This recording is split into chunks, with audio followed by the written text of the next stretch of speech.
Hi everyone, happy Monday. I have something different for you today. Just a fun embossed notebook cover that I've made and in a patchwork style. This happens to be a composition book cover that slips on and off, and I journal every day, and so this this comes with me all the time. And so it needed to be something durable, and I love how this works. I have probably had this particular cover for maybe 2 years, and it's still holding together well. And you can see it is paper grocery bag. So I'm going to take you through the process of making the little pieces and then stitching them together to make these covers. Either the removable cover, or this one happens to be fitted around just some notebook paper, pamphlet stitched inside of a cardboard cover, and then put inside this vegan leather cover just for decoration. It makes a great notebook. It's very sturdy, and I love how it looks. It's definitely a conversation piece. All right, so first off, we're going to cut the paper bag apart, and because it's going to be so noisy, I'm not going to do it on camera. I'm going to cut down one side all the way to the bottom of the gusset, and I'm going to cut all the way around the bottom piece and cut this bottom piece off. You can choose to use the bottom piece for something else if you like, or you can recycle it. All the rest of the bag is going to be used for these embossed pieces. Okay, so the next step is to tear along a ruler, or you can use the scissors, but you're going to cut pieces that are about 4 to 5 inches wide, and that is because this is the size of my embossing folders. They're around 4 to 5 inches wide, and so just tear that along the ruler for this whole piece. And then what we're going to do is take each one of these pieces and we're going to fold it in half. And then we're going to glue this closed. And what that does is it strengthens the piece, and the glue actually softens this so that it can easily get embossed. So I'm going to go through and glue these pieces together. And it's okay if it's not super dry before it goes into the embossing machine. You just don't want a lot of glue oozing out the sides. Okay, so I would do that for every piece so that they're about this size. Now you can see that it's a little bit longer than my plate. So what I will probably do is cut this down or tear it, but when you get too thick, it's a little harder to tear. And then each piece will fit into an embossing folder. And I'm going to run it through between the plates and the platform.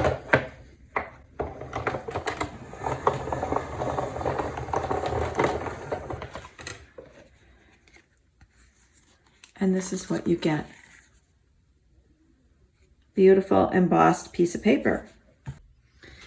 Okay, so now that we have our pieces, we're going to color them. And the way that I do this is with these spray inks, only because I have them. They're very old. They have a little bit of shimmer to them, but you could use any kind of spray ink. You could also use a watered down acrylic paint. You could use a watercolor paint, but it will be very transparent. Just try what you would like. And the idea is to coat the pages or the little pieces with whatever color you like. A mix of colors is good because as you put the patchwork together, they have a really remarkable way of coming together in a very cohesive manner. So go through and I will spray these, and then I'll come back and show you how I put them together. Okay, our pieces are drying. I will let them dry overnight, and in the meantime, I'm going to show you the next step. When our pieces are dry, we're going to patchwork them onto a piece of plain paper. Another portion of the grocery bag, but we want a flat surface to stitch these all onto. And but we need to measure what size we want for our book. This is my composition book cover. So the way I would measure this, I mean, of course I can measure this from this existing bun, but if you were starting off to begin with, I would take the book that you want to cover and open it up flat, and then I need a fold over for the cover to fit into, and then the same thing on this side. And I would give myself some extra space, so I would probably cut it down about here.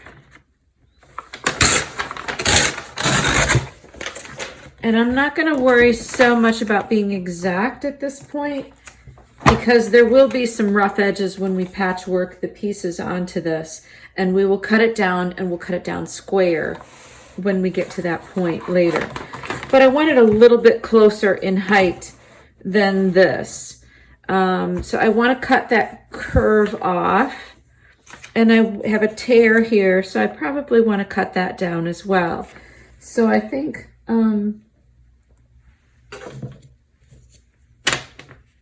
I'll cut it off there, and then probably like here. So I would say roughly a 1/2 inch above and a 1/2 inch below. That gives us some room to play, so that we're not too small. It's better to be a little too big. And then when we square it off before we finish around the edges, we will have enough to work with. Okay, and if your grocery bag has writing on it like this is the side you're going to want to glue your pieces onto. So initially, we're going to take these pieces. These are not quite dry yet, so I'm not going to do this yet. We're going to take a little bit of glue stick, and we are going to start gluing the pieces down one by one in a little bit of an overlap. They can be completely random. You want it a little overlapped though, so that when you stitch along here, you catch both pieces. And once I get things where I want them, I will just put a little bit of glue stick underneath the center of each piece to hold them in place until I go to the sewing machine and stitch around each piece. I'm back to show you the stitching that I finished on these. Remember that I glued all the pieces down with a little bit of glue stick, and then I stitched around all of the pieces. This is a little hard because hard to see because the thread is so similar to the paper. So I'm going to show you this one instead. It's another one I made. It is a pain to stitch around each of these pieces. I will give you that, because it's paper, not fabric, so you end up having to scrunch it and curl it in order to turn. It is kind of a labor of love, so fair warning on that. But I do love how it looks, and just make sure that you get around each piece as best you can. I usually start by stitching around the whole outside edge and then going through maybe all of the verticals and moving my needle around, and then coming back through and doing all the other direction. However you can do it. And your sewing machine will not thank you for this process either, because mine usually cries a little bit. The next thing I'm going to do here is I'm going over this with an archival or a stays-on ink pad. You just want the ink to be permanent. And I'm just brushing it over the raised edges from the embossing. And it just picks up a little bit of color. You can use any color you like. I usually end up using brown or black.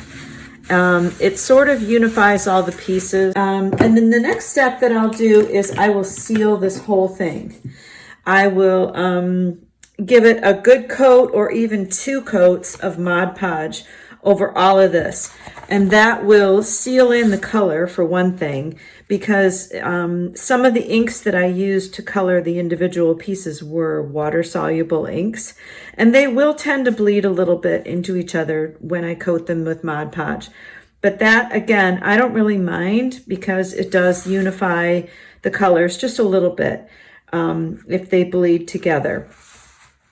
But the Mod Podge will seal them once it's dry, and they won't continue to bleed or come off on your fingers. I'm back with a finished piece here. I put 2 coats of Mod Podge on this, and I squared off the edges. Anything that was rough, that was not going to run into my stitching, I trimmed off. And then I have my composition book, and I have folded it in half, and then folded the cover, the flaps over the covers so that it will fit to slide in there. And just fold this with a bone folder, press this with a bone folder on these creases here. And then I will stitch this closed on both ends. You can leave it at this, or sometimes I like to add a little fabric on the spine. It does help to reinforce it because I carry my notebook around all the time, and it gets a lot of wear and tear on the spine from opening and closing it. And so this just keeps that protected a little more. And if it does start to crack in there, the fabric is going to hold the whole thing together. So I will stitch the fabric then just from here to the bottom, and on the back from the top to the bottom. Okay, all stitched up. This one is ready for writing in. Composition book slips in there nicely. It's pretty easy to pull in and out. And these are a really cheap option for writing. They're like 50 cents at Walmart. So this is handy. I keep mine all the time. If you want a smaller version though, this is how I would do a smaller version. These are notebooks that I bought like at the dollar bin, probably at Michael's when they used to be $1. So how I would do this is I would fold it in half over the cover just so that it's slightly larger than the notebook inside. And then I'll draw a straight line here so that I get that marking on the back, and then have like maybe 1/8 of an inch at the top and 1/8 of an inch at the bottom. And then I'll take a ruler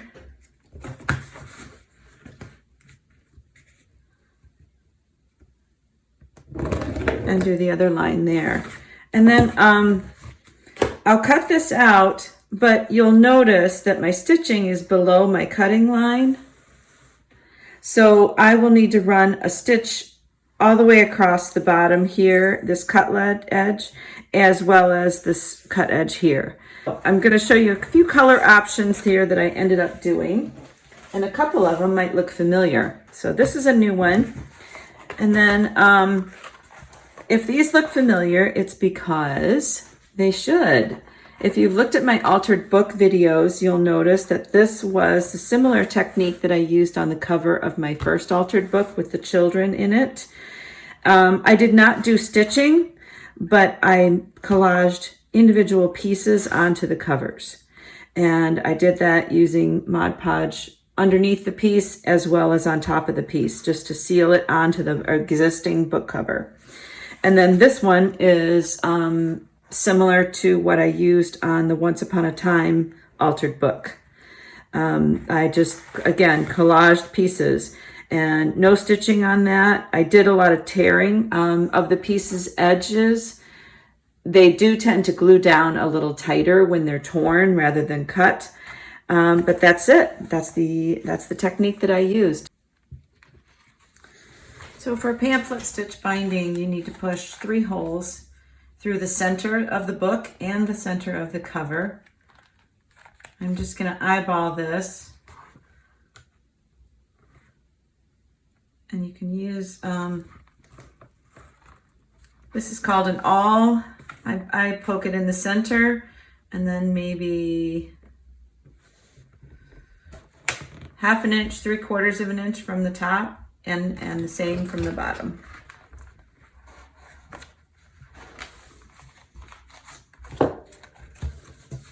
Take a thread that is about twice the height of the book. And I use a blunt tip needle that has an eye big enough for my thread. And start in the center, come to the top or the bottom, and go through all layers. You might have to do this in 2 strokes here to get it through the book as well.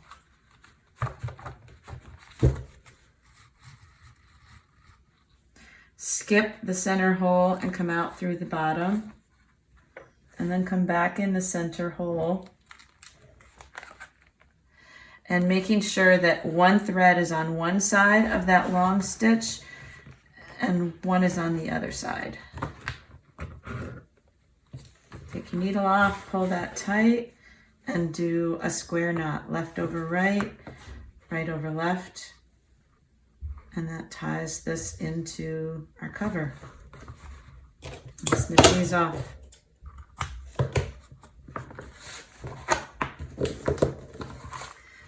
Now we have a smaller notebook as well as the larger one. So thanks for coming along. And thank you for everyone who has recently subscribed. I appreciate that, and I hope you have a great week. Thanks.